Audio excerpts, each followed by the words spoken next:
en articulación, en conflicto, en alianza estratégica con otro conjunto de prácticas de gobierno, de técnicas del cuerpo y de aparatos de verificación que ya no son disciplinarios, que ya no son los de la clínica, y que se parecen a esto, y en los que ocupamos el lugar no tanto, fijaos, de productores y reproductores, como de consumidores a crédito. Consumidores a crédito.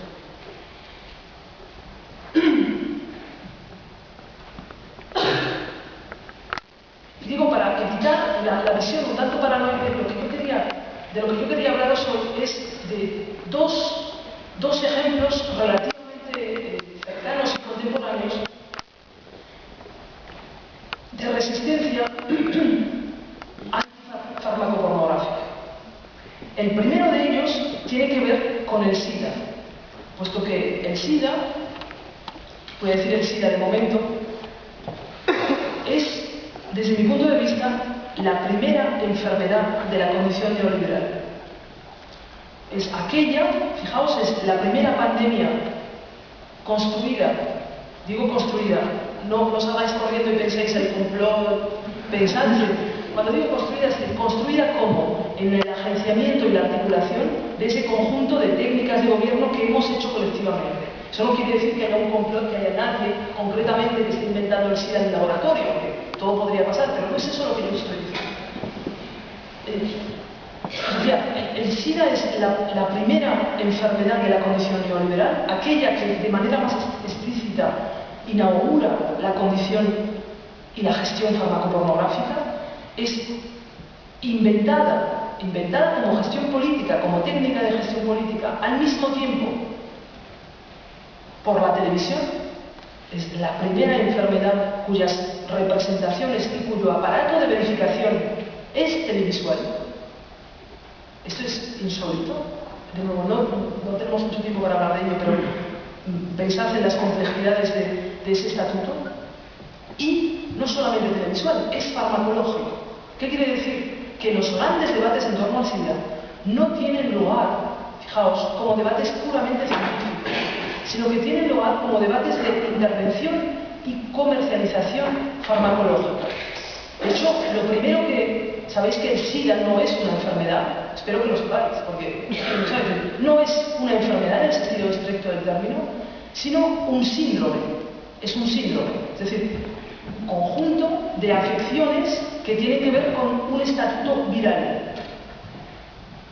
Como sabéis, ¿cómo se detecta y cómo aparece el SIDA en el principio de los años 80? Entre otras cosas, a través de la estandarización de un test farmacológico que se denomina ELISA, que va a convertirse en un test obligatorio en algunos contextos y que va a definir el estatuto serológico, independientemente de una condición, fijaos, de cuerpo patológico, normal o patológico. Es decir, el cuerpo no está enfermo, sino que tiene un estatuto serológico positivo o negativo. Por tanto, fijaos, lo interesante es que este síndrome, que aparece, insisto, fijaos, en 1981, ¿qué está ocurriendo en 1981? Estamos entrando en los años Reagan, en los años Thatcher, acabamos de salir de la crisis del petróleo y se está produciendo esa gran mutación desde lo que podríamos llamar la sociedad del intercambio a la sociedad del consumo. Esa mutación también desde el fordismo productivo a un conjunto de modos de producción postfordista que se van a caracterizar por ser producciones inmateriales, biopolíticas, cognitivas. Es decir, el SIDA es el síndrome del postfordismo inmaterial. Y lo curioso es que el SIDA viene a recubrir un conjunto de figuras subalternas que estaban empezando a estaban escapándose de la clínica del siglo XIX. Fijaos, esta es la clave. ¿Por qué? Porque fijaos que ¿a quién afecta supuestamente lo que se llamó el cáncer gay en los años 80?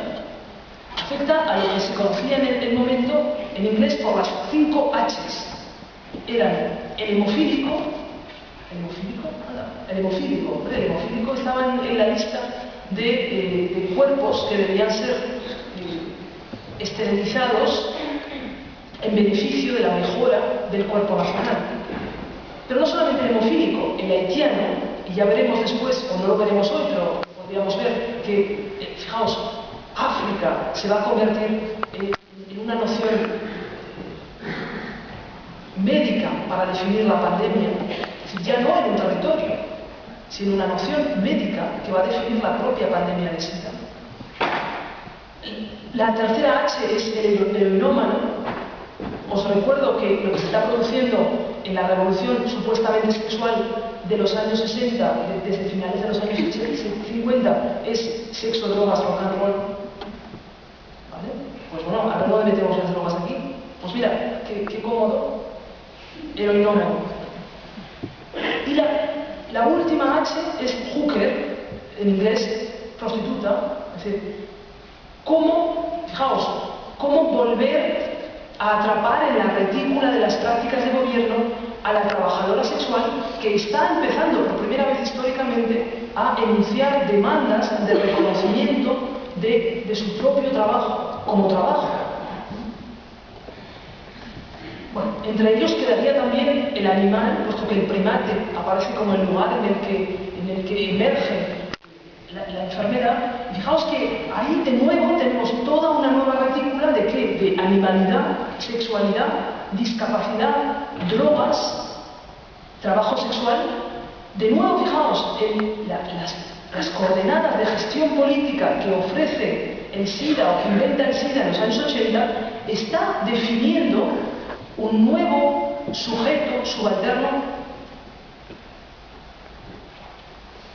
fijaos, transversal, puesto que escapa de algún modo a las lógicas de la diferencia sexual, a las lógicas de la sexualidad tradicionalmente disciplinaria del siglo XIX. Bien,